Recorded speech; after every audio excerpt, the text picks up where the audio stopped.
کتونکو علب خان شیرپوی ما وختن په وختن ما تاسو سره پروګرامونه کړي دي او اکثره ما په حکومت باندې نیوکې کړي دي او په تحریک انصاف باندې ما نیوکې کړي دي او په تحریک انصاف سره زما په اختلافاتو کې یو اختلاف هغه هیڅ نشه چې کومه ده هغه په دغه حکومت کې ډېره زیاته شوله او زیاته وه او اوس خو خط ته ورسېدله نو دا هم د اختلافاتو یو وجه وه او دې دپاره موږ په چارسده کې یو پشکلاوتې قومي جرګه خو هم جوړه کړې ده.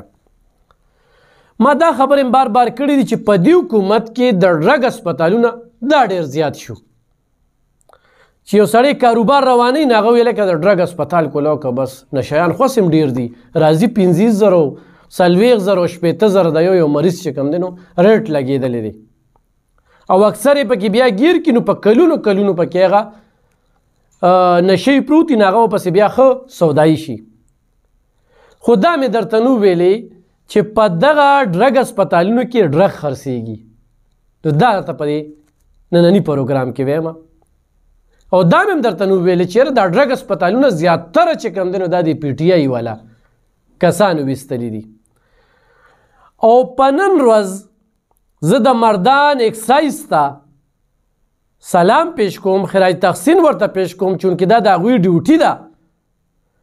خو خراج تحسین ورته په دې پیش کوم چې د مردان نه رالل خو په چارسده کې دا پولیس چې کوم دی دوی ته پته ونه لګېدله زموږ د چارسدې پولیسو ته د ډرګ والا پته نه لګي چونکې انټرنیشنل ډرګ مافیا په دې چارسده کې پرته ده خو دې پولیس ته پته نه لګي په دې ورته پته نه لګي چې هغوی له شوړې روانې دي او دغه شوړو باندې خپلو بچو له رزق وړي. ډېر افسوس دی راته چې پولیس ورسره نه وی میلو مجال شته خو څوک ډرګ خرڅ کړي. نو ګرانو کتونکو د مردان پولیس لګي شوي د اکسایز والا د چارسدې په مندڼي کې د یو ډرګ سنټر باندې چاپه وهلې ده د هغې نه چرس هم برامد کړي دي د هغې نه آیس هم برامد کړي دي او د هغې نه نور غیر قانوني څیزونه برامد کړي دي او په دغه کې د ماشومانو سره بلتکار کېده 2 ماشومان یې ترې نه ګرفتار کړي دي هغه ماشومان چې ښکلي وو نن موږ روزانه ویو ماشومان غیب شو زه به هغه والدینو ته وایم چې د ډرګ اسپتالونه وګورئ چې دې کې ماشومان دي د ډېرو ورځو نه به خلکو وي چې لکه په دې اسپتالونو کې ډرګ خرڅېږي زموږ غوږو ته به خبر راتله خو د پولیس او دلته کې ادارې ډي اس بي محکمه شته سپیشل برانچ شته آی بي شته پولیس شته دوی ته چې کوم دی نو دا پته نه لګي چې په دې اسپتالونو کې دننه څه کېږي. د اکسایز د مردان نه کسان رالل 2 ښکلې ماشومان هغه هم برامد کړل او د هغې نه ډرګ هم برامد کړل او ورسره چرس هم برامد کړل. او ګرانو کتونکو د اسپتال والا تعلق د چا سره د انصاف والا سره کوم چې د انصاف چغې سورې وخي دوی د خپلې پارټۍ نه د انصاف دا نوم لري د سره خو پکې انصاف شته دی نه په یو ځای کې هم پکې انصاف نشته دا نوم خو د راتلونکي الیکشن کې ختم کړي ګوره دا دوغله پند دی دا دوغله پالیسي ختمه کړي.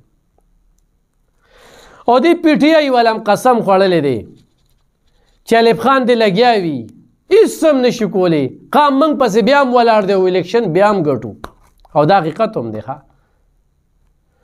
نه د عمران خان صاحب 50 لک کورونه چاته په نظر راځي نه یې چاته 1 کروڑ نوکرۍ په نظر راځي نه د انټرنیشنل دروغ راځي مخې ته نه د 110 یوټرن چې د 110 خبرو نه وروسته شوی دا چاته په نظر نه راځي دی چاته په نظر نه راځي چې په چا باندې دانه راختلې ده په صحت کارت کې د هغې 15,000 روپۍ کټ کېږي او ډاکټرانو ته هسپتال ته وزیر صحت ته بتلی په 35 لاک او په 30 لاک باندې کوټه ورکړې شوې د پرایوټ هسپتالونو ته دا هم چاته په نظر نه راځي. لنګرخانې یې جوړ کړې د ټولو پښتنو نو د غریبو خلکو نه د اکبر باچا لټان جوړ کړل د هم چاته په نظر نه راځي. صوبه کې زر عربه قرضدار کړه په 97 مې کې عرب کې ورته حواله شوې وه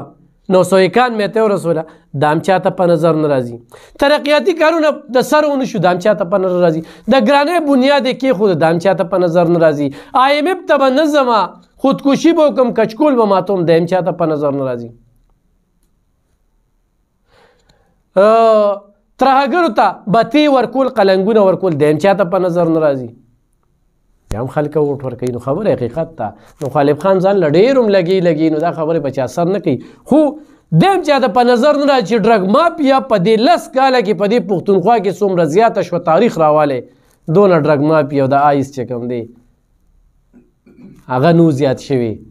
او تعلق یې د دغه جومات سره دی هسپتالونه په دې تاریخ کې دونه نو زیات شوي چې څونه په دې 10 کاله کې ځای په ځای د ډرګ هسپتال دی ځای په ځای د منشیاتو هسپتال دی د نشو علاجونه کوي دا هم چاته په نظر نه راتلل دا په دې 10 کاله کې دا زیات شو او بیا په هسپتالونو کې هیروین خرڅېږي دا هم چاته په نظر نه راځي او چې هیروین څوک خرڅوي هم د انصاف والا دی دا هم چاته په نظر نه راځي بهرحال زما کوشش دی زه خو به خپل بیان در کوم خپل غاړه وخلاصوم زه خو به ورته ښیم چې کومه دوغله پند او دوغله پالیسي ده او دې نه پس هم قام نه پیږي نو خدای دې زموږ په حال رحم وکړي خو ګرانو کتونکو نن د مردان پولیسو اکسایز والا چې کومه چاپه وهلې ده یقینا د ستایلو ده چې د یو نیم کال نه د یو کال نه په دغه هسپتال کې کسان ځان سره ساتلي او بیا ماشومان به راوستل هغې سره بلدکاري کېدله دا ډېره عجیبه شانتې خبره ده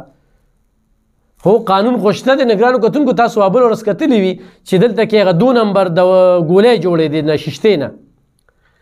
الوسیپو اګمنټین چې دا په غټو اپریشنونو کې د استعمالیږي هغه کسان هم خوشي شو دا د 500 قابلو سره هم شوټ کولو بل ورځ ډیچو مخې ته ولاړو ما وي دا وي هغه ملزم دی یا ماشین پس راغلی دی په کوم ماشین چې پلتی استي سزا او جزا نشته دی الله دې زموږ په دې ملک کې سزا او جزا راولي چې د حق فیصلې وشي او انصاف په حقیقي معنو کې وشي ولې چې چا د انصاف چغې وهلې هغې خو راکړه دوکه بیا هم دغه حال دی ډېره مننه خوشحاله